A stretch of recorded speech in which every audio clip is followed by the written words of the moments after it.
Hello there, I'm Mark Dempsey. I'm an author and journalist. I'd like to tell you about my experience now with the Business Roundtable located in Washington, D.C. Yes, Washington, D.C., that colorful city where everyone is so sincere, where people don't lie to one another, where honesty is the best policy. Washington, D.C., gotta love it. And I think that the Business Roundtable chose the ideal city for their operations because Washington, D.C. is such an honest place to be, don't you think? That's right.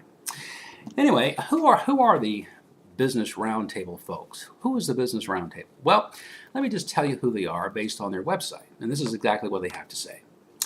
The Business Roundtable is an association of chief executive officers of leading U.S. companies with nearly $6 trillion in annual revenues and more than 12 million employees. Well, my goodness, I was trying to think to myself, what could they possibly not accomplish with all that money and all those employees? What couldn't they accomplish? What couldn't be done? And the answer that I came up with was improving education in the United States. Now, why do I say that? Well, because quite frankly, the education system here in the U.S. is deplorable.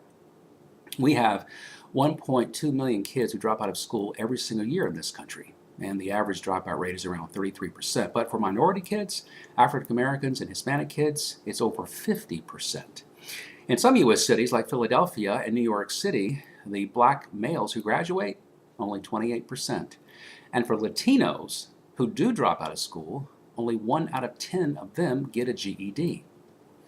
It's really no better at the college level either. Why? Because a recent Wall Street Journal article clearly pointed out that only 25% of the kids who took the ACT test can do college work.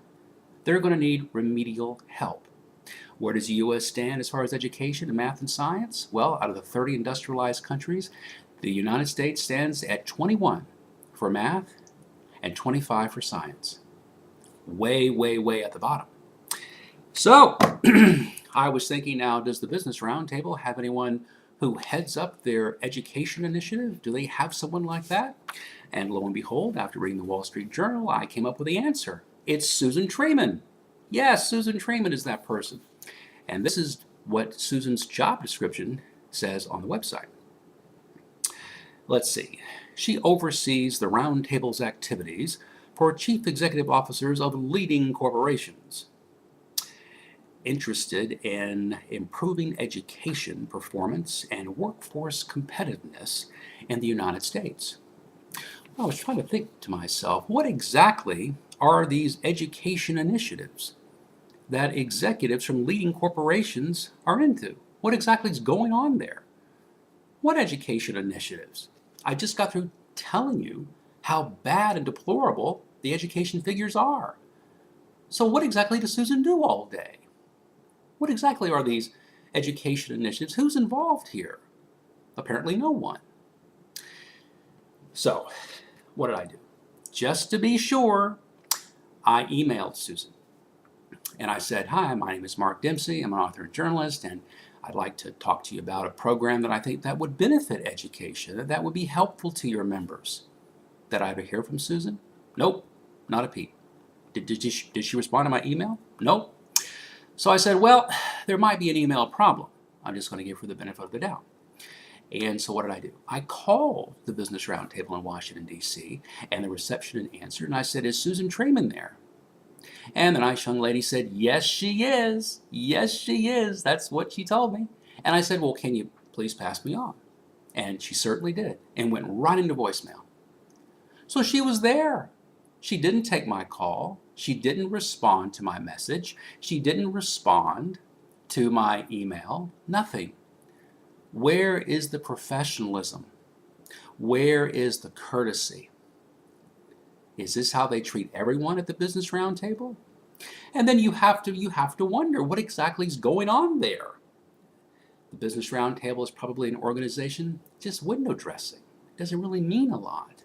And there are hundreds and hundreds of organizations just like that in Washington, D.C., who want to make a nice public relations effort, but not a meaningful effort.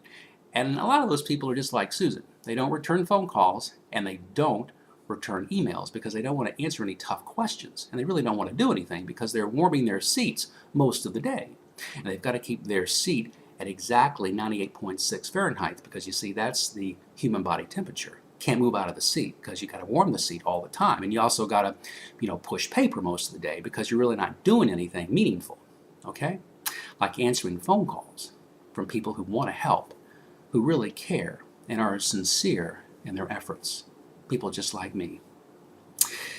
Well, anyway, I thought I would let you know about this.